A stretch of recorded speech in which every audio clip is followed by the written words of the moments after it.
Do you know Mads Mikkelsen? I bet you do. I bet you do. Mads Mikkelsen is one of those actors where you might not know him by name, but if you saw him or someone told you about a role of his, you'd be like, oh yeah, that dude. He's always killing people. And he is. Mads Mikkelsen is always killing people, every single role. But he's great at it. So I don't know, like, I hope that he thanks his acting coach, like his first acting coach, who probably saw him and like put a pair of guns in his hands and was like, yes! This is good booze. Yeah. Yeah. Dust Bunny. Mads. So Mads Mikkelsen is in this movie called Dust Bunny. I don't know if you know what a dust bunny is. Of course, you probably do. You probably have them in your home, unfortunately. If you're not cleaning your home properly, that you might, look in a corner or you come across, you look under the couch or something like that and you see just a ball of dust and it's horrifying, right? Oh my goodness, that you're not cleaning your house properly. Or maybe you are, but you missed something. You missed a giant ball of dust. And that's kind of what happens in this movie. There's a little girl. She looks under her bed and there's a giant ball of dust.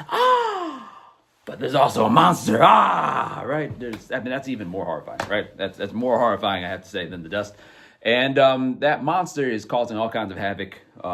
Allegedly ate her parents and ate a whole bunch of other people as well. So she's like, this is a big problem. Can't have this monster going around eating people. So, Mads Mikkelsen has moved across the corner. He looks like he kills people. He probably kills monsters as well. Let me go hire this dude to go kill this monster under my bed, right? So to afford Mads Mikkelsen, she pretty much robs a church. Takes the collection plate, runs out the church, no one stops her, and gives the money to Mads and say, hey, I know you're a killer because just look at you. Kill this monster under my bed. And that's the beginning of this movie. It's a wild movie, man. There's a lot of movies, like, there's a lot of moments in the movie where she's like, where there's things that make you go like, what? What was that? Huh? And it's a good one. It's a good one. It's a good, huh? It's a good thing. This movie is weird in a very good way. But you got to solve the mystery now. What happened to her parents? Were they eaten by a monster? Is there a monster? And you have Mads, who's killing people while trying to figure this out. You got other killers killing people while trying to figure out, is there a monster? You got the FBI trying to figure out, is there a monster? What happened to her parents? Sigourney Weaver shows up looking good. Trying to figure out what happened to, this little girl's parents. Is there a monster or whatnot? You got David Dasmalchian. Is that his name? I always feel like I get his, let's call him David D. David D's up in here trying to figure things out. We as the audience are trying to figure things out, and it's hard to. There's points in the movie where I throw my hands up and I'm just like, I don't know what's going on. I don't know what's real anymore. And it's a good thing. It's a good type of weird movie. I loved it, man. I loved this movie. It was a surprise. I didn't expect to. The movie's more violent than I thought it would be. I'll say, because the cover of the movie, you see Mads Mikkelsen holding the hand of a little girl. So I'm thinking, is this like a kid's movie? But it's not really. I'm thinking it's not going to be too violent, even though it's Mads, because there's a little girl next to him. But there's plenty of killing.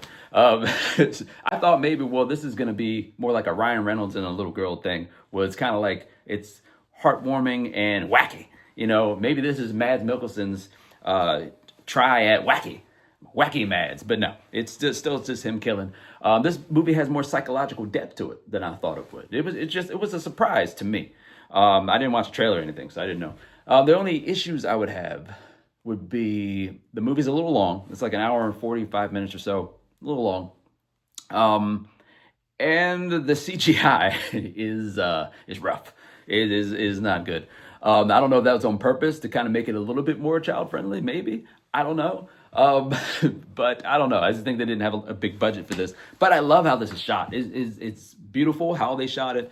It's normally from the child's perspective, from the little girl's perspective up, which is really cool how they do that. There's a lot of sliding scenes where you're here and then it slides up there and it slides over here. Very cool. I dug this movie. I give this a solid B. Solid B. I don't know who this movie is for, though. I mean, it's not a kid's movie. I don't know if your kids should watch this. I mean, your older kids maybe, because I feel like there's some scenes there's too much violence, and there's some scenes that are a little scary, a little intense for a small child. It's not a kid's movie. I don't know if I call it a family movie. I also don't know if it would be like grab your bros and watch this movie type of deal either. Though it's not like an adult date movie or anything. So yeah, not an adult movie. Although I did bring my bros together to watch this movie. But we're strange. We can all admit that we're strange in the group. So maybe this movie's for like strange people, or if you're like diehard fans of Mads Mikkelsen, which probably also means you're just strange. So there you go. There's the audience. Ball of dust. Ah! But there's also a monster. Ah!